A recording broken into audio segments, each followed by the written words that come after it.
Welcome in fifth quarter extra. Simone Lagerhard-Mathangani, Patrick Walsh joining you as we are going to recap week 3 of the season, guys. As we know, this is when the drama for your mama often begins because, well, everybody is in region play. So it can get a little wild, and games matter right now more than folks actually want to believe because we saw plenty of matchups tonight that, as we know, just a year ago came down to the wire when it comes to the playoff standings and who was in and who was out. We try to tell you as football fans, we always tell people, don't start worrying about playoffs in October. These are the times where the playoff seedings really start to crystallize, and everybody thinks this is early, but you think of how tight these regions are. You think of Class 4A Region 1 that ended up going to the third tiebreaker last year. You think of just how tight 7A Region 1 was last year. MGM ended up winning that region. All these regions are very tight, so all these games matter. I think Coach Steve Master-Theodore, when we went to do Zaxby's Player of the Week, said it the best. He said all 8 games matter. Every single one of them. You can't take a single one for granted because obviously they play in a 9-team region, but it's like that across the board. No question, guys. Our game of the week tonight over in Daphne. A huge one. Let's get the highlights going from the beginning here. Patrick, if we can. All right, kicking things off here. G, you were out there for pregame. A big one, of course, for Kenny King and Zach Golson. That the former head coach to the former offensive coordinator, Kenny King, and Zach Golson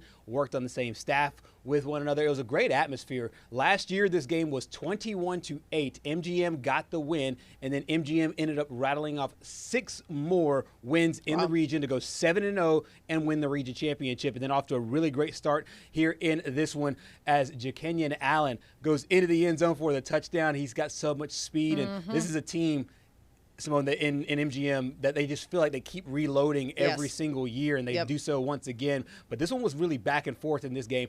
This is a nice answer here from Christian Seeger, Daphne's quarterback, hits LeBraylon Williams for a nice gain. You see he takes a really hard hit out of bounds. But, however, he stays in the football game. Seeger ties it up here, makes it 7-6 MGM. Then the Vikings end up coming right back with Cameron Smith, another big weapon. And he's a big guy, a physically imposing running back, and he's already made some plays this year for MGM. Gets into the end zone once again. It's now 14-6, so MGM reclaims their lead once again. Next possession, Daphne is now forced to punt. And this is one of the big things in these tight games. You have to win in the margins. And sometimes those margins are created in the special teams. And this is a big play here that ends up going from a punt to make MGM's offense work to a touchdown for MGM's special teams, a 21-6 lead. And I think a lot of people thought, hey, MGM's going to run away with this one once again. Think again. Because once again, Seeger finding his main man in the end zone, and he gets a touchdown there as C.J. Gardner. It's now 21-13. Seeger, though, not going away. We said LeBraylon Williams took that hard hit earlier.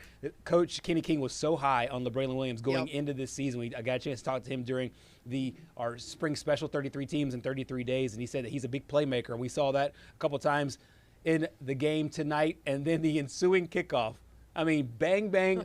Once again, another touchdown. If you paid the price of admission, well, you got that price of admission worth it in the first 48 points. 48 points in the first half. In the first half. 28-20. That's insane. And MGM goes on to win this game. Final score was 41-31 in this matchup. So a nice big win once again here for MGM. And MGM again, Simone, we talked about it earlier, they have not lost a region game now in 2 years. Well, I'm just telling you right now, Zach Golson is a dang good football coach. Yeah, he used to be the football coach over there, of course, the offensive coordinator for Kenny King. And what I would like to say, though, about this game is that we knew MGM would be good. What I'm looking at really is what Daphne's doing too. Let's not pretend like they haven't done some big things already in the first few weeks of the season.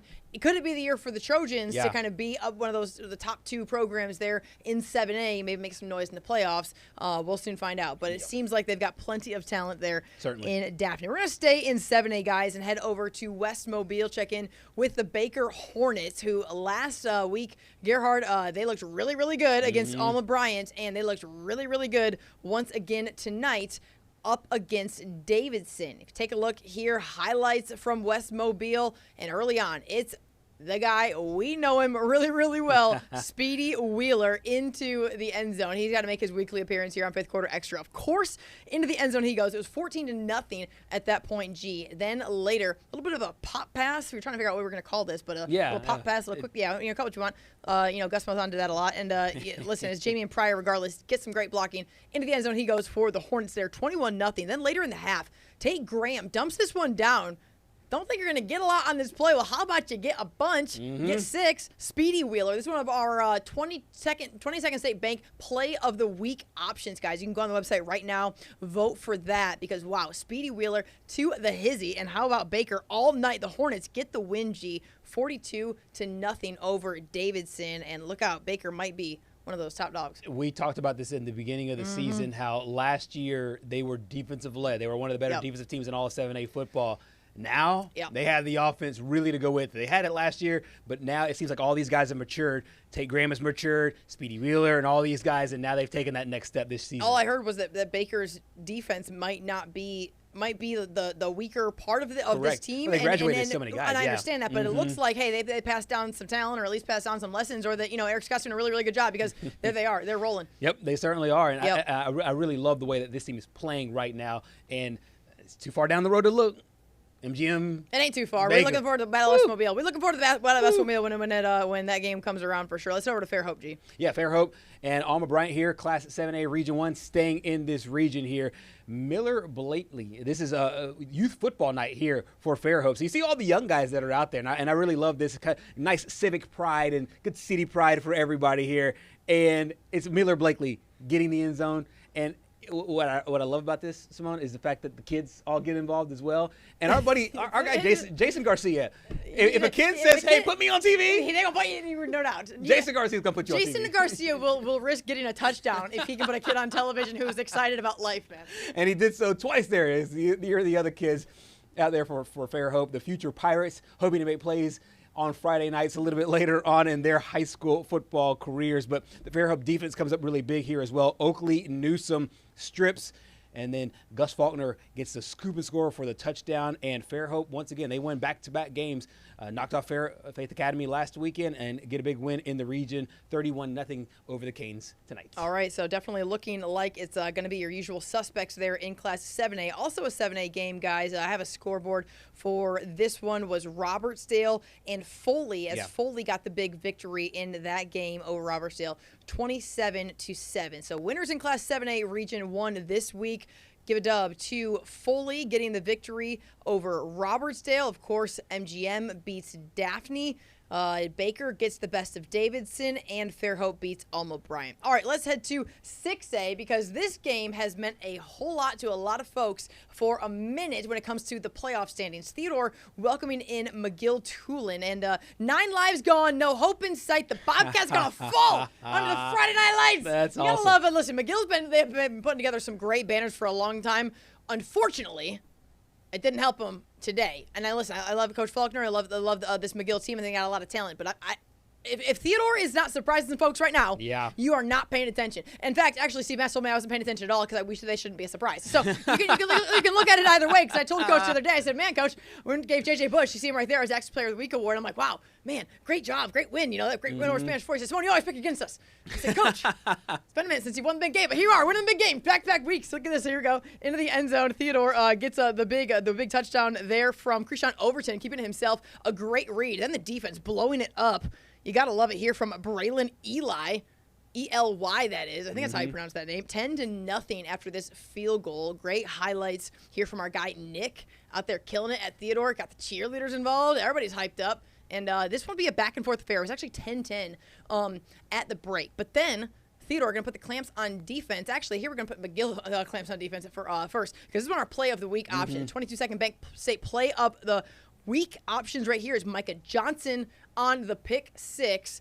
But ultimately, Theodore is going to get it done 27-10, G, and quite the showing over the last 2 weeks by this Theodore Bobcat team. Let me give you one quick stat here that Coach Mask told us as we awarded J.J. Bush. Okay, they lost 3 region games last year that were pivotal. They lost to Spanish Fort, they lost to McGill-Tulane, and they lost to St. Paul's. They lost the Spanish Fort game by 3 points in overtime. They lost to McGill by 2 points. Remember, it was 6 field goals in that football game. They lost to St. Paul's by 7 points. You combine those 3-point differentials, they lost the playoffs by 12 points. If they score 13 points in the combination of those games, they're in the playoffs. They've already avenged 2 of those losses. Beat Spanish Fort last week on the Hill, beat McGill-Tulane today. We talked about this at the beginning of the show, how important these games are. They fell in the driver. They fell to the passenger seat last year, and they fell out of the playoffs. This year, they've won 2 pivotal games in the playoffs, and Theodore is a perfect example of why region play really, really matters, and getting off to a hot start is key. Yeah, no question. And when you have to play these tougher opponents, I mean, these are the top echelon teams. I mean, those 2 teams, you're talking about McGill, of course, last year was the 4 there in 6A Region 1 after McGill beat Theodore. Spanish Fort, of course, was one of the top dogs in 6A, as they often are. So seed, I don't know when, but somebody on this broadcast team needs to figure out when Spanish Fort and Saraland play. When Theodore and Saraland play. Because I said that on the air. When is it? Second to last game of so region we got a minute. play. We've got a minute. The week before Halloween, October 24th. Where's the game? October 24th at Saraland. Okay. Yeah, well, listen, that's a hard place to play. They had a whole helicopter out there. In fact, actually, right on cue, let's head over to Saraland right now. A helicopter. What is Jeff Kelly doing out there? Just trying to flex the muscle, the money, the what? I think so. Maybe all the above there. But, Saraland got it to a great start. They beat Jackson at the beginning of the season, took care of Blunt last week, and then Deshaun Spencer, the Duke commit, gets them off to a great start here against the Gulf Shores Dolphins. And then a little bit later on, they're looking to add to their lead. However, Jamison Roberts fumbles the football, and Johnny on the spot there is Adam Duncan for Gulf Shores. He jumps on the football, and then head coach Mark Hudspeth and company, they're rolling. And here's Judd Harris, hits Decorian Kincree, I should say, into the end zone for Kirksey, I should say, into the end zone for the touchdown. 9-7 Saraland, a little bit more from Saraland. Okay, I'm not saying just throw it up to number 2, but honestly, every now and again. They used to throw up number 1, now just throw up number 2. I mean, there's always somebody down there who's going to catch it there for Saraland. Just do it. I can play quarterback at Saraland. Between Ryan Williams, C.D. Gill, and Deshaun Spencer, they've had a multitude of weapons. Dude, every one of them just can fly. Yeah, they can. That's ridiculous. And that's P.J. Brown right there. He can fly as well. That was Jeff Santa Kelly right there, because he ain't shaved in a minute. Coach is sitting here like he's got the playoff beard rolling already. All right, Coach. Jeff Kelly's like, hey, I'm just going to roll with this beard for a minute, guys. It's whatever.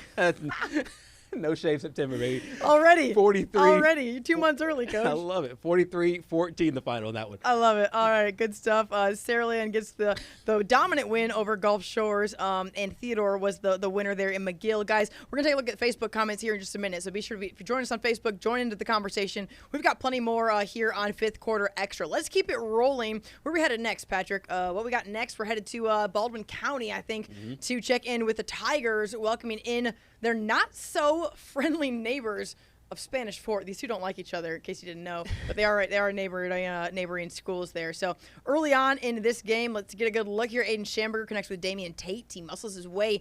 Someone loses the helmet, but he muscles his way towards the goal line. Not totally in, but Jalen Thibodeau says no problem. In the gun, into the end zone. It's 7-0. Fort rolling early on, and so is everybody making gains. These I'm telling you right now, when I played high school, when I was in high school, I was not worried about doing like push-ups and stuff. Everyone's out here trying to make gains and stuff. Run that play back right there, Patrick. I don't want to mess this one up here. I want to give Aiden Schamberger his love. This is one of our 22nd State Bank Play of the Week options right here. Aiden Schamberger, untouched to the house. The South Alabama commit blazing past the Tigers defense. And this one would be all Spanish Fort in this game. 42-7, the victory there. So once again, man, the rich get richer because the top dogs in 7A, top dogs in 6A, they rolling early again. Yeah, in Spanish Fort, they got a key win here. Lost last week to Theodore to be able to bounce back there as the 2 seed last year, looking to make some noise there. So they even things back up as far as their region record goes. And let's just stay in Class 6A Region 1 here. Blunt and Murphy, a pair of teams looking for their first win of the season. Take a look at the right side of your screen here. This is just awesome. That's right. Patrick Walsh was getting his highlights, by the way, there at Lad. I love it. I love it. David Laius Kennedy in their for the backflip. Good defense here early on for Murphy, and you're seeing this is Caleb Thomas gets the tackle for loss there for the Murphy Panthers, and the defensive coach is really loving the effort early on. A little bit later on in the first, it's Murphy looking to punt this thing away, and they punt it to the wrong guy because this is Naheem Thomas, and he's a speedster, takes it across the far sideline and gets a great return here, sets up the offense in great field position, and then Thomas would be on the receiving end of the first touchdown of the game as Jaden Jones-Mills would go right up top to Thomas.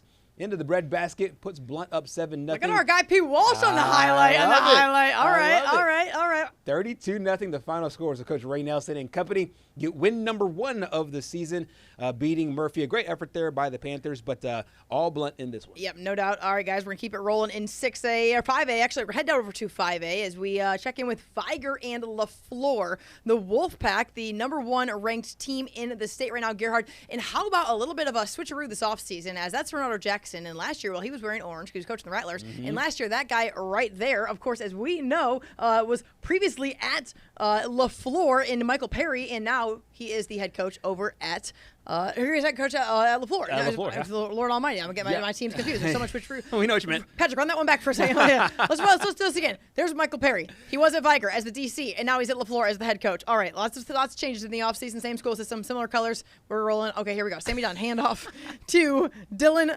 Jackson. But Gerhard, what are these highlights right here? Is that a longer version that you got here? You got these highlights. Yes. Read them. Okay, so yeah, this is not a longer version right here. Did we skip a play? No.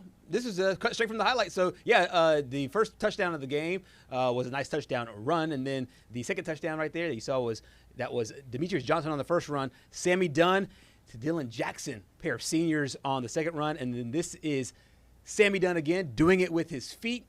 Tucks it in, runs into the end zone for the touchdown, and he gets it in there. I think I put a play. There was a play that did not count, and it's our buddy Chicken, Jabarius Guerra, the Alabama commit. I don't know if I put it in there or not. I'll put it on social media. This is also a nice play that led to another throw. That led to another touchdown. Sammy looks good because Sammy last season, as we know, missed the part of the year, a big chunk of the back end of the year. Right. Of course, because of that hand injury that he suffered, which would certainly played a role in Viger's. They went to the semifinals, but we know this is a guy who's a playmaker, obviously transferred over from Bayside, and has been doing big things there for the Wolfpack. And when you match up a guy who Ronaldo Jackson, who can absolutely get it done when it comes to what they're going to do offensively, and Sammy Dunn, I feel as though we could see a good thing there for Viger for sure. No question. And I think what we're really seeing with Sammy Dunn is, he's had 3 different coaches in 3 different years. He was at Bayside, then last year, and then now this year. And what he's been able to show is just maturity and consistency. And you mentioned it, the fact that he missed time last year because of that hand injury, did not get to play a large part of the bulk of the end of the regular season and in the playoffs. I know he's itching to get back, and as of right now, they're doing so. They've won their last 2 games by a combined score of 111 points to 14. Don't hurt him, Bernardo. Don't hurt him, Coach Jack. Tuscaloosa County and LaFleur all go down. Blunt also goes down in the Battle of Pritchard, and a 3-0 start for the number 1 team in Class 5A, the Viger Wolves. All right, let's head to UMS. Let's head to UMS. A big win last week. Look at the moon. I know. What a pretty moon. I had to Google this. It's not quite a full moon yet. You Googled this? Well, I was going to say full moon, but then I didn't want science people checking me. So they would do that. I'm checking you right now. I'm trying to figure out how you had time tonight, getting ready for high school football, check to see what the moon was. I was already on Google. Google's just so everyone knows, we are fact checking. So don't come at us. We are media folks who fact check things. That is not a full moon. What is it? I put full moon. It's waxing Gibbons, I think is the name of it. Because if you just put in Google moon phase. Let me see that moon again, Patrick. If you put moon phase, I'll show you. That's a full moon. Actually, not like the left side. Left side is waxing off. Wax on, wax off. Waxing gibbous. 95%. The moon does not get full until September 7th. What day is it right now? It's the 5th. Okay, so Sunday. 5th. We'll see a full moon on the 7th. So I didn't want to get fact checked. You know what I mean? Listen, man. I'm sitting here trying to figure out how you had time in the middle of our Friday nights. If you literally put moon in Google, the auto population is moon phase tonight. What I figure out every single night or every single day of my life actually is that other people actually think about things other than sports. Because all I think about is sports. And other people actually have other things that they think about than sports. Look at Patrick out here doing work on the OBS system. We got the full moon on pause, guys. That right there is a waxing gibbous. Gibbous. Waxing gibbous. Gibbous. A waxing gibbous. We're in a waxing. 95% illumination. A waxing gibbous. We were in a waxing gibbous on September 3rd, September 4th, September 5th. 95%. How long does the waxing gibbous go? 99, all the way until tomorrow night, and then waxing gibbous is just still. And then we go from waxing gibbous to the full moon. Well, all right. On Friday, on Sunday. Yes, yeah. I didn't want to get fact checked. Get it right. So that's the reason why I said, hey. So, all right, let's look at some of the UMS highlights. Hit play. A beautiful waxing gibbous moon sets the stage as UMS Wright hosts BC Rain. I'm actually ticked that you did not do that on fifth quarter. People would look at me like I had 15 eyes, and I would. I literally would have looked at you and said, "What did he just say?" We got an FCC fine real quick. This is David Lott, another one of the Lotts. The Lott family out there they own UMS. making plays for UMS. That was the opening kickoff of the game. Sets the offense up in perfect field position. Max Fowler gets into the end zone for the touchdown for UMS. Right, yeah, he's been really, really strong for Coach Sam Williams and company. And then a little bit later on, it's the offense once again, but this time it's Fowler going to his arm. This is Thomas Portakai, and I want to make sure we're saying his name right. That's what I've been saying because it looks right. Okay, you know what? I've actually, by the time I pop it up, I haven't even said anything. I've just actually said there's a receiver. Yeah. So at least you're trying. Well, the effort's there. Can someone help us out on Facebook? Yeah. If you know it's Portakai or something else, if let us know. somebody knows it's Portakai. There was somebody in Homewood that had a similar last name, and they wrote by Portakai, and it was only one C instead of two C's, but I thought two C's would still be Portakai. It sounds Italian. Sounds Italian or Sicilian. Well, that's the Mets game. When I went to the Mets game, I got on the big board for that. We've yet to actually show that, by the way. Yeah, Portakai. When you said Portakai on fifth quarter, when we were out there on the big set, I actually looked at it and I was like, that was a good effort. I'm like, right. I don't know if it's right, but that was a good effort. I'm really proud of you for that effort because I saw it the other day and I was like, whew, receiver. I'm hoping I'm right. And Thomas, you made a great play in a big game. BC Rain was really hot going into this game. Keep in mind, because BC Rain last week beat Foley, had that really great game. Clancy, shot the you-know-what out of it. She killed it. Great. So BC Rain came in with a lot of momentum, a lot of confidence, but UMS Wright picked up a really nice win, 39-20 the final score. Yeah, so a big win for UMS in 5A, and then Sam Williams getting his second win in his regime there with the Bulldogs. Viger gets the win in 5A as well. We're going to keep it rolling in 5A from a Thursday night action game. Patrick, Williamson hosting Alberta. Now, last year, for a good while, Williamson was the #1 ranked defense in the state. Right. And here, they're beginning these highlights with a big pick by Jermaine McCree. Goes up, says, I'll take that, going the other direction. The good news by Antonio Coleman, the way he coaches, man, he will capitalize on a moment. Because look at this. Alvin Dinkton's going to send a dart to John Austin across the middle. There's Coach Coleman, AC, our guy, big AU AC, former Auburn linebacker star, and Williamson up 7-0 at that point, and the defense does not seem to have dropped off much, guys, at all. 64-9, the win over Alberta, and it seems as though we could have another really, really strong 5A Region 1. Williamson and Viger last year were 1-2 in defense, and I think that might have switched at one point. I think when Viger won that game, I think they became the #1 defense in the state, and so they've gone back and forth there for a while. Will not be surprised if that is a heck of a battle once again this season. UMS, don't mess around with UMS. They're scoring more points than they've scored in a while because it's just a change in scheme. No question, and I really love all three of these offenses. So it makes to your point which defenses will step up because I love all three of those quarterbacks. I love Max Fowler, what he does. I love Alvin Dinkins, what he does for the Lions, and of course Sammy Dunn has done it, and he's been there before, and he's done that. So I think that these quarterbacks leading these football teams, and as you mentioned, great defenses and great head coaches across the board, it really makes – I'm just naming three of a very deep region, but these three right now seem to be kind of the cream of the crop. Also in that region, Citronelle gets the victory over Faith Academy. So the Wildcats get right. They win 28-16. So that's our other score from 5A Region 1 this evening. Yeah, a good bounce-back game for them as well. Yeah, it definitely is for sure. All right, let's head over to Jackson, and we know number 13, one of the best in the country, in E.J. Crowell. He made his debut against Demopolis, and this is his second game of the season for the Aggies, up against Escambia County, which when these two play in basketball, Gerhard, we've seen some ballers. Yeah, I mean, this was essentially the region championship in basketball. The state championship. They played in the regional final. That was a fun game. To go to the Final Four, and it just felt like whoever came out of Montgomery was going to win state, and that was certainly the case. And Jackson just carries it on to the gridiron. They really do too. So here's E.J. Crowell early on. We have highlights rolling. All right, so Landon Duckworth. These are going to be different than the ones that we actually aired. So do we have this script from Clancy? I'm going to pull this up in a second. Yeah. Obviously, because of time constraints on the air, we have to cut these highlights down a little bit. So we will show you the full highlights and get you these full names here. A lot of these guys, as we know, often the same suspects for Jackson doing work. All right, let's get things restarted here as we roll on. So Landon Duckworth going to connect with Jamarian Gordon, Juice, as he often does. Juice going to on the big reception here, kicking things off. P. Walsh got us hooked up, and great vision and just great awareness in the pocket as always from Landon Duckworth. Has a gun, and he connects with Juice down the field a little bit later, and it's going to be Duckworth once again. Isaiah Gladney for a touchdown here. Reception, and wow, that's like beautiful work, man. To get the scoring going, makes it 7-0 early. Jackson fans loving it, of course. Later, G, gonna let you take this one over here. I think that was a field goal by Jackson and going the other direction at this point. Okay, Escambia County, got it pulled up. Do you have these ones pulled up? Yep, I do. Yeah, the fumble recovery here, and a little bit later on, we'll have a handoff to Lamarian Arnold. He would be fumbled. Gets the dog pile here. Reading through Clancy Callahan's shot sheet here. So a massive run here by none other than the Alabama commit in E.J. Crowell. Gets into the end zone and gets the offense on the board there for Jackson once again. This is Jacorius Jackson.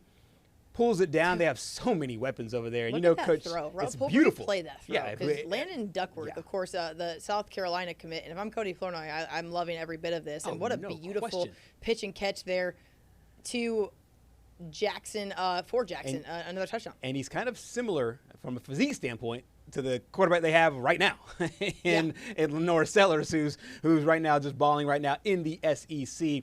And a little bit later on, this is Cleo Bolar. Fakes the handoff, and you go to the scramble with the run. Extended highlights here. Clancy said some extended highlights. She did. Clancy was no joke right there, guys. This is the first time I've gotten to see all those ones because that's what happens often when you go to Jackson. They've got more highlights than we know what to do with, so we can only show a couple. Those are the first time I've seen a lot of those. Those will live in the archives though for a long time. They certainly will. Crowell, a couple of touchdowns in the first half. And Escambia County played really well, but Jackson just too much. They show why they're the number one team in the state. Yeah, they definitely do. So Jackson getting it done there at home. The number 2 team in the state is not right down the road. It's not actually, that would be a lie, but they're in Fairhope. And it's St. Michael. It is St. Michael. And Simone, between these two teams, that's where all 18 first place votes go. So I mean, there's not another team picking a single other team. So basically, when you say that these two teams are playing for the state championship, they're basically playing for the state championship. 1 and 2, there is Gunnar Rivers hitting his man, Brody Jones, the South Alabama commit, takes it into the end zone for the touchdown. We do not have a number 0 on our roster. We want to give him credit, though. Big touchdown there for W.S. Neal. He was not listed on the roster that we had on Dragonfly or on Max Prep, so I want to give him his love for scoring the touchdown on the number 2 team in the state.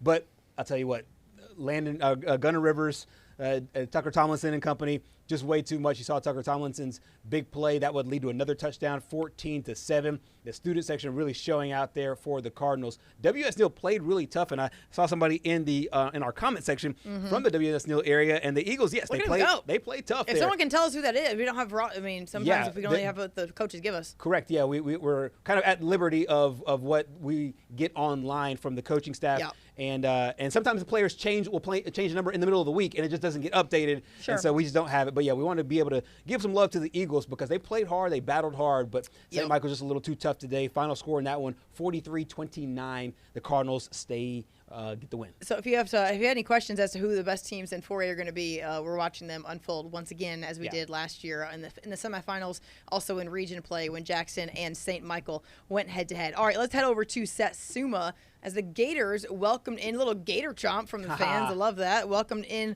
Mobile Christian. Our cameras got there a little bit later in the game, much to the unhappiness I heard of the Satsuma fans voicing unhappiness with our photographer. And we apologize, guys. We wanted to get there a little bit earlier. And listen, Mobile Christian, we know, often a powerhouse program, and that's what we see here early on. Andrew Sullivan taking pressure there at quarterback, and it was Samaj Law with the big interception and gain there. Meanwhile, Mobile Christian right up the field they go, and going to end this one off with a touchdown is Landon Stewart. and Mobile Christian gets the victory 43-0. So Mobile Christian, who last year I think maybe had what they would say is an up and down season, so to speak. Yeah. Seems as though things are rolling on. Satsuma, Rodney Jordan, a coach who we think the absolute world of, working to get things right there in Satsuma, but working hard, no question about that. Yeah, you have to love being able to try to come back, bounce back. Of course, they, as you mentioned, they had championship pedigree, being able to get a state championship a couple of years ago, and then, as you mentioned, with Satsuma, looking to pick up the pieces. They have a really strong senior class here, so a great effort there by both teams. Yep. If you're just tuning in, guys, fifth quarter extra, be sure to join the conversation on social media, and we're getting some UMS fans. Gerhard, I see you're in here as well. So St. Clark, number 0 is St. Clark, St. Clark. St. Clark. St. Clark? Is it just St. Clark? Okay, yeah. And we got St. Clark, and he's a beast, and you're right. He is a beast. Yeah. Oh, we have a correction on the Jackson score. Someone said it was 40-0. All right, guys. Well, all right. 40-0 there on the Jackson score. So Jackson wins 40-0, a shutout victory for the Aggies. Yeah, another according to Joshua Holton. Appreciate the comment there. And St. Clark, he is a beast, and he dang sure looks like a beast, despite W.S. Neal falling to St. Michael. All right, let's head over to Orange Beach. Balling at the beach, they have been. Brand new digs for the Makos, and our coach of the week, JBT Power Coach of the Week from last week, Wade Waldrop. Yeah, Wade Waldrop and company. This is one of the rare non-region games of the week this week. Orange Beach and Bayside, one in Class 4A, one in Class 3A, and it is Bayside Academy getting the early play. That is Davis Barnett would hit William Lyons across the middle for the early touchdown. Later on is those two meeting again. Barnett and Lyons, another touchdown, this time 46 yards out, 14-zip. The Admirals, after a strong start after a great season last year, made it all the way to the quarterfinals of the playoffs, but the Makos, they get on the board once again. Here's Aiden Key, gets into the end zone for the touchdown. It is Bayside getting the win, 35-6 here. So Coach Barrett Schroeder and company really putting together a nice start to the season here. They play in a smaller region. I believe there's 7 teams. They play 6 region games. So they're into another non-region game this week, and so got a nice win. So if you're the Admirals, you got to be feeling really good about not only your leadership but the results in the game. And I think the Bayside was that team last year, Gerhard, where when Sammy Dunn transferred away from Bayside, we didn't really know what that was going to look like for Barrett Trotter and the Admirals. And it was kind of a last minute, didn't really know what was happening. That was a couple of years ago, of course. And then they came in and they really, really rolled. I mean, I think every single week we were a little bit more surprised by what Bayside was putting together. It was impressive every single week. Barrett Trotter, obviously a guy who's played the quarterback position at a high level. He knows what it's like to manage a locker room and get his guys believing in what they need to do. So I'm impressed. I have to say I'm impressed. I mean, what they were able to do last season and now taking that momentum into 2025. Yeah, they had that next man up mentality, and that comes from Barrett Trotter, obviously being a former athlete, and that's the kind of the message they preach on the college level and the pro level as well. Hey, just next man up, and they had that all year long. And as you mentioned, they kind of flew under the radar a little bit. Then towards the end of the season, then they ended up winning 9 games to close out the year. Made the third round of the playoffs a season ago, and right now off to a 2-1 start. Their only loss, of course, is to St. Michael to begin the season. Got a big win last week over Marbury. Big win today over Orange Beach and Monroe County to start region play next week. All right, guys, let's head to Hillcrest Evergreen, and we got to give a shout out to our good friend Matt Goins, who is with Cottage Hill. He provides these highlights for us. He used to be a WKRG employee, so he sends these to us everywhere he goes. And how about Shadarius Tootle? He is a Georgia defensive commit, playing both ways, and he did a little CeeDee Lamb, whatever that is that they can't do in the NFL supposedly, according to Patrick Walsh, but he did it anyway. And then here's the last play, guys. Last play of the game, okay? And it came down literally the horn, it buzzed, all that. I mean, you don't hear that often in football. And how about the stop here by Shadarius Tootle? Says, no, sir. And, man, it was Matt just in perfect position or what for this play. Here it is again. Awesome. And this is to end the game. I believe the final score was 17-13. That's a huge win for Cottage Hill. Now, his dad messaged me a little bit ago. Our guy, Tootle, he tuned in. Of course, he said that Shamar, that's his son, the 3 of all. So there's Shadrach, Shadarius, Shamar, all ballers. They get it from their mom. And Shamar, just kidding. We love you, Tootle, we do. And Shamar missed the whole first half. So he was out of the game. Missed the first whole half, and then totally came back in the second half limping, and helped lead the team to a 17-13 victory. Ran the game-winning touchdown in, man. I can't read the rest of the words because there's. He's a proud dad. Yeah, he is. He is a proud dad. Yeah, he is. And he should be. As he should be. And yeah. Man. And I'll give you a little insight. Last year, I had to pull this up because I know they didn't have the kind of season they wanted. Last year, Cottage Hill Christian, through the first 7 games, they were 1-6. Wow. And they were competitive, but they were 1-6, and there was a quiet confidence all year long from not only there's a loud confidence from Mr. Tootle. There's a quiet confidence from Coach Carvel Jones. If Carvel started talking, if he and Tootle talk, man, all we would hear is from Cottage Hill because they'd all just be talking all the time.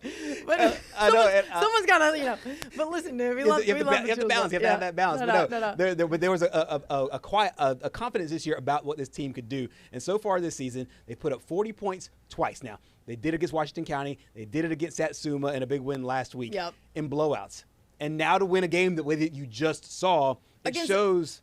We went to Hillcrest Evergreen last year. And they've got some dudes up there. I'm not saying that Cottage Hill doesn't have dudes because they're coached really, really well. Absolutely. Even for being a smaller size program. Absolutely. Of course, a lot of guys got to play both ways. That's always really, really challenging in those lower classifications. Yeah. But what the Tootle brothers and others. I mean, they're not the only ones, but what the Tootle brothers have. Caleb Metzner and a bunch of people. No question. There's a lot of folks. What the Tootle brothers have been able to do on both sides of the ball for this program over the last few years. One, it's been a treat to be able to watch them. Absolutely. And then, man, what a huge win and an impactful win for them to go on the road. And then Shamar, the young gun, just a sophomore, a 15-year-old, come in, help run the offense. His big brother doing big things on both sides, getting a big run that we saw there a minute ago, and eventually the game-winning touchdown, or game-winning tackle, I should say, against Hillcrest Evergreen on the road. So a huge win for Cottage Hill. We're going to go over some scores, guys, to see what things have looked like all throughout the area. And if you're just tuning in on Facebook or on the WKRG Plus app or on our webpage, we'll go back through some of these bigger games. But our game of the week was MGM getting the victory 41-31. Viger shuts out LaFleur 50-0. Saraland beats Gulf Shores 43-14. Mobile Christian gets a big victory over Satsuma 42-6. Bayside beats Orange Beach 42-13. St. Michael beats W.S. Neal 43-29. Blunt shuts out Murphy 32-0. Do you have this list? Because I'm losing my voice. Spanish Fort beats Baldwin County 42-7. UMS gets a big victory in region play 39-20. Fairhope shuts out Alma Bryant 31-0. Baker shuts out Davidson 42-0. Theodore beats McGill Tulin in a huge battle in 6A Region 1, 27-10 in that game. Jackson beats Escambia County. We're told in shutout fashion 40-0. We had to correct that score a little bit ago. Cottage Hill, we just saw a minute ago, beat Hillcrest Evergreen 17-13. Foley beats Robertsdale to get a big win at home in Class 7A Region 1, 27-7 there. Citronelle beats Faith Academy at home 28-16. Sweetwater beats Milry 25-12. TR Miller beats Monroe County 35-8. We are waiting on a few other scores. Flomaton beats Excel 28-7. JU Blacksher shuts out Chickasaw 40-0. Clark County shuts out Central Haneyville 37-0. Those are the scores that we have right now. Southern Choctaw also beats JF Shields 50-0. And those are some of the scores that we have from week 3 of the high school football season. As people are in region play. Yeah, and looking around for the statewide scores, try to get a few of those other ones. The Leroy McIntosh, as you said earlier. And I think one of the big thing to me this past week has all been about redemption. And we've seen a couple teams get redemption from what they started with last year. We talked about Cottage Hill Christian just a moment ago. We talked about Theodore a moment ago. Both teams got off to a really rough start a season ago. Now they're off to a really nice start, especially in region play this year. High school football is so cyclical because you have, guys that leave and guys that come out. Baker last year lost their entire defense, but their offense was back. And that's why you saw their defense last year were unbelievable. and then their offense this year really carrying the load. So I really love to see the way that the dynamics of these teams play out. Yeah, and it seems like it's the usual suspects. If you didn't see the top of the show, let's roll it back from our game of the week, guys. MGM over at Daphne, and a big dynamic. We go off the top of the highlights of here. Kenny King in year 10 there at Daphne, really trying to get this program back into the winning ways. Of course, the Trojans won a state championship there in 2010 in dominant fashion, the 15-0 under Glenn Vickery. And the guy on the other sideline there is Zach Golson, who has absolutely put together a complete turnaround, unprecedented turnaround at MGM. MGM was a doormat, a non-existent football program until Zach Golson stepped through the door and changed the face of that program. And then they have guys like this running the football like that, and they didn't do that over there in Sims ever prior to him being there. I'm just going to say that, like that. Yeah, he turned around the mindset of the football team and it's really turned around the way that program and that community thinks of themselves and then executes on the field. And we saw some big plays today. This was a really back-and-forth game early on as far as the scoring goes. However, MGM made the plays on defense and on special teams to take a two-possession lead. There you saw the response from the Daphne Trojans as Christian Seeger getting into the end zone and made it 7-6 MGM. Cameron Smith would come back here for MGM and be able to get a touchdown. It's 14-6 here in this game. These two teams traded blows like two heavyweights in the UFC. Yeah, they did. Just absolutely just outboxing one another. Yep. But we saw it. Special teams, defense, offense, everybody came to play. I talked to Zach Golson before the game. One of the things that he said was, we expect this team to keep fighting. Yep. And they did so again. Daphne did this against McGill Tune at the beginning of the year. They got down 2 scores at the beginning of the season, won that game 29-28. You saw that same fight here today. MGM just a little bit too much. Yeah, no doubt. But I think that if you're Daphne, you're walking away, especially given that you lost some guys to the high school transfer portal in the offseason. Now, you picked up some, too. Sometimes you got to do that because, listen, you got to play the game. That's how it is right now. You either get them or you don't. You get them or you get L's. And, I mean, you got to do what you got to do. So if you're Daphne, you're feeling pretty good about life right now, being able to go blow for blow there with MGM for a good little bit. Meanwhile, over in West Mobile, we'll recap the game there. Baker put it on Alma Bryant last week, and then they put it on Davidson again this week. And Tate Graham is going to be a guy to watch, a baseball guy for a long time there at Baker, and then kind of just popped up last year. I mean, I don't even think he went through spring practice last season under Juan Johnson, and then he came in and had a great sophomore season. Now he's a junior, and he's got plenty of guys around him like Speedy Wheeler. Speedy Wheeler was one of those main guys, and we've seen these guys on the outside. Saw Katori Moss last year be a big playmaker, but Speedy Wheeler, whether you're handing it off to him, whether you're throwing it to him. Don't even matter. Tate Graham, we'll talk about Trent Seaborn and the guys you see in Thompson in the northern part of Alabama. Keep your eye on Tate Graham as far as quarterback play here is for this offense and the way that Coach Scott and his offensive staff really utilize him and their playmakers on the outside. Yep. They just find a way to get the ball to their speedsters, and Speedy just does that. He does his thing, no doubt. And I got to give a shout-out to Cooper, our photographer, who was right there, right? And sometimes you just get lucky. Sometimes you got to be luckier than good. Let's go over to Fairhope. Alma Bryant taking a trip to Fairhope. And, well, if you're a Canes fan, turn away. Yeah. Understandable. Youth football night there for Coach Tim Carter and company, and these are two veteran coaches. I have a lot of respect for Coach. I love Tim Carter. Of course, absolutely. And Bart. Absolutely. I swear to God, I didn't even mean that. I didn't mean it like that. I was literally just thinking about Fairhope because you were showing the kids. I mean, there is love. A lot of love for it's all love for everybody. All love. Listen, when I'm on this show, I don't love anybody. Well, the Pirates make all the plays, the offense and their defense. That defensive play there made by Gus Faulkner gets into the end zone for the touchdown. And this is 2 in a row now for Coach Tim Carter and company. Got a big win over Faith Academy last week at home. I think it was Lance Wade that got the play of the week, the 22nd State Bank play of the week last week. The Fairhope faithful really came out and voted. You have a chance to vote for this week's play of the week as well.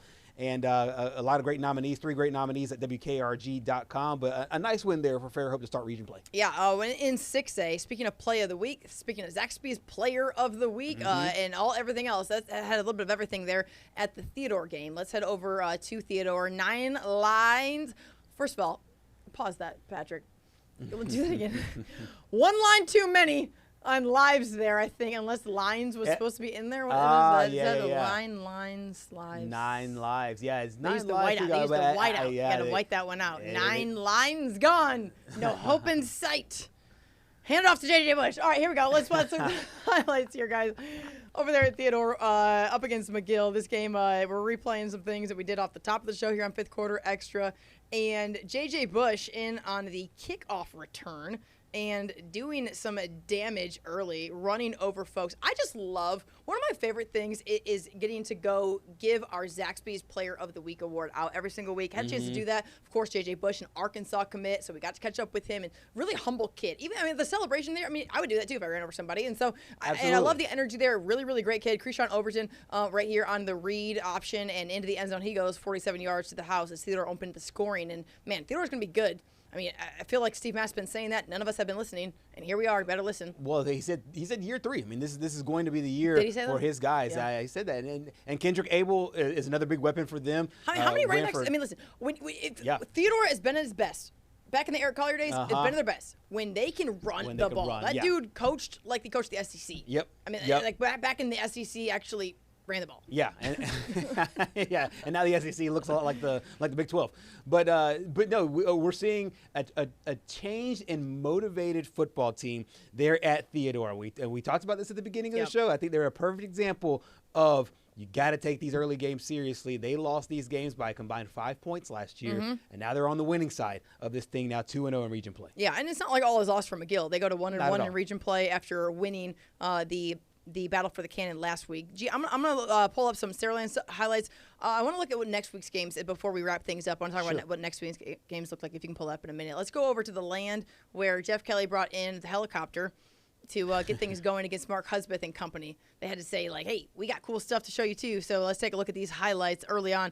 And listen, they have guys all over the field so often for this team. And number 2, Deshaun Spencer, one of the best that have been just, I mean, it's kind of the next man up mentality, but I don't want to take away from how talented these guys are, because if like every single player that's been at Saraland was at a different school, not named Saraland, that would be one of the top players that school had in like 10 years. Absolutely. And he's got them every single year for the last 10 years. Yep, and he's had that for a long time. And so to be able to continue to keep, reloading like that and then have them execute in the exact same way, it really shows how strong of a coach he is, but also how talented and deep they are.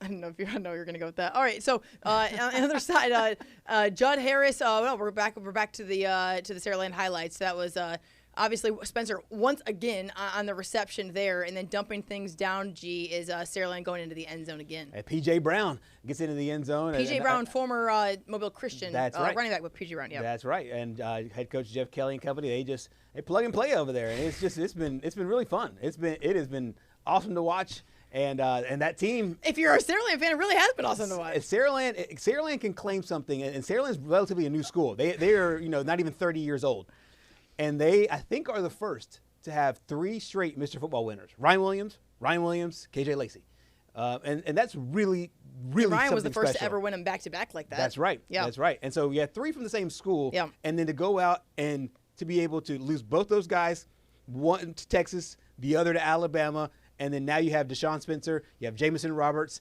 you have all these guys stepping up. C.D. Gill's also gone as well. This is something, they're building something special over there. And even before that, they have Bayless Jones and a lot of other guys. I mean, like this has been a really talented roster for a long time. Who you just went and saw over there in New Orleans. Yeah, that was really cool. Patrick and I talked to him over there in New Orleans. Can you say hi? Can you make an appearance on the show, Patrick? Patrick's been over there. I'm making my appearance finally. Patrick is over here trying to just be ingrained in the SEC at this point. He's like, guys, if you try to teach me everything about the SEC and high school football in this state in the same 6 weeks, it's funny. It's funny you say teach, because I'm gonna have to teach you guys about the moon phases. Going back to that conversation Patrick, earlier. You should be bringing you earlier. We had a moon phase. Gerhard actually somehow found time in the evening before his UMS highlights. He wanted to go make sure that he was right on the moon phase. And you're googling moon phases. I'm out here grinding, getting ready for the show, and you're googling moon phases. It's a dang good thing I didn't look over there and see what you were doing. I've been like, dude, what are you worried about right now with the moon? The beautiful thing about 2025 and information these days is the fact that in the time that you can say moon phase, you can find out that we're in Waxing Gibbons and that like that. No so question. it literally took 4 seconds just to make sure that I wasn't saying something Honestly, incorrect. I'm shocked that your phone is just popping up for you. Like that's how it typically goes nowadays. It's funny when you put moon in there, the very first thing that comes up is moon phase. Moon phase. Actually, I think moon phase and moon sign, but I'm not into astrology, so I was like, you know what, moon phase. Patrick, are you a big moon phase guy? Like you know these things? I just know waxing and waning. Wax on, wax off. Yeah, wax on. We got some numbers in from Mike Jackson, letting us know what was going on there at the fort. It wasn't at Spanish Fort, but Spanish Fort playing Baldwin County tonight. Aiden Schamberger went for over 200 yards, 4 touchdowns. Wow. Lord Almighty. 2 rushing, one of 65 and 42. We had the 65-yarder, and 2 passing, both to Damian Tate. Juju Bonner. Our guy Juju. Our guy. His 3rd straight 100-plus rushing yard game. Wow. And he's a weapon at the backfield, too, so he does everything. He went 100 yards, and they still got beat that bad by Theodore? Because they kind of got handled by Theodore a little bit.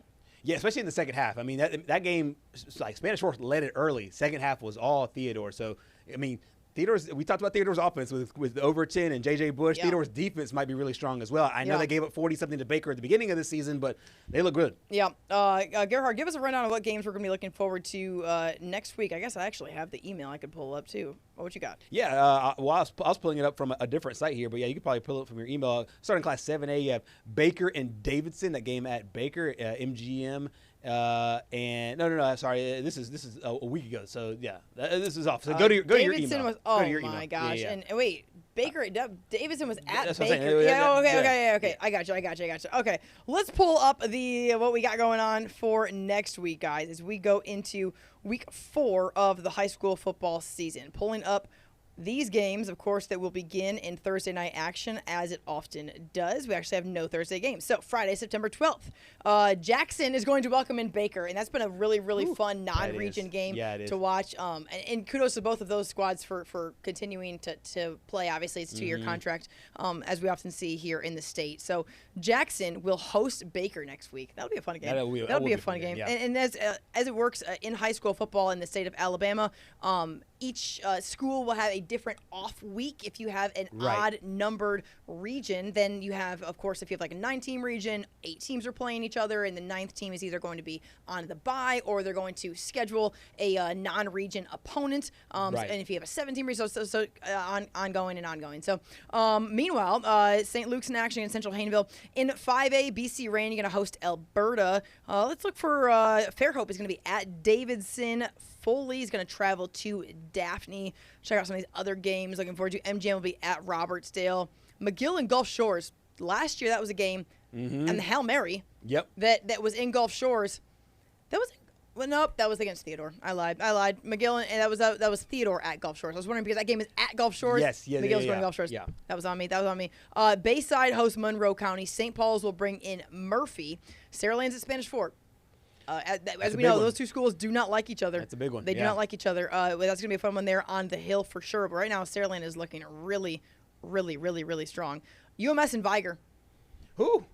That'll be fun. That'll be fun. The Viger defense against the UMS, kind of a new retooled UMS offense. That game will be really, really fun. Yep. Citronelle. Where is that game? It's going to be at UMS. So going to be an interesting one there as we go into week 4 of the season, guys. High school football is back in action, and we'll start to see regions start to take shape. We'll figure out who is going to be the early leaders there throughout Region 1 along the Gulf Coast, and then, of course, all throughout the state as we continue things on, guys. But looking forward to week 4, G. Any last notes? Any last comments? What you got? I mean, just keep in mind that all these results are very, very, very important, and you might have to be running through your brains, and we will too, about tiebreakers and whatnot towards the end of the season. But keep all these results in mind because we are shaping that playoff picture as we speak here in real time, and I'm really loving what I'm seeing in Class 7A, and looking forward to a lot of different matchups. And we saw a great one tonight in our game of the week in MGM and Daphne, and ready to see the rest of that region play out. Yeah, appreciate the comments on social media. Rodney, Simone. Rodney, what you getting on? Rodney always got something he's got to say. Is he singing? No, I don't know about that. I think he's getting on me for something. We'll see. Dwayne says we got to come check out T.R. Miller. No question about that, guys. We definitely will. Always. Got to go hang out with our boy. Our boy Rodney Cottrell over there. Oh my gosh, man! I forgot Coach Cottrell went and took that job. Yeah. You know, he tried to tell me a couple weeks beforehand that he wasn't taking that job. and here's the deal: the only person I was getting updates on about the job was Coach Cottrell. Like, I mean, I'm like, he was like, hey, I think this is what's happening. I'm like, how do you know all this stuff, Coach? Because they're really kind of keeping everything close to the vest. Like, I'm like, no one really knows what's going on. He's like, well, I think he, owns like some places up there. And yeah, I'm like, all right, Coach. And then I started getting some other people telling me it's going to be Coach Cottrell. I'm like, are you sure it's going to be Coach Cottrell? Because he's giving me updates and he's acting like, there's something else. That guy, he played us all like a little fiddle for a second there. Yeah, he Appreciate did. you, Ronnie. But he played everybody like a fiddle as coach in high school football because he won the Class 3 SA championship, then left. And then coached a startup program over in Pensacola, Lighthouse Community College, had a really strong season there, handed the program off. 1 year in high school football, he's already back and undefeated. So I think that Mobile Christian team, I think they were undefeated. I might have to check to see if they lost a region game. They were 15-0. But they were 15-0. Yeah, that year that they won? Yes, they were 15-0. With Damian Gaston and company. And then that team was unbelievable to watch. Won that 3A state championship over Madison Academy in Tuscaloosa. And then, so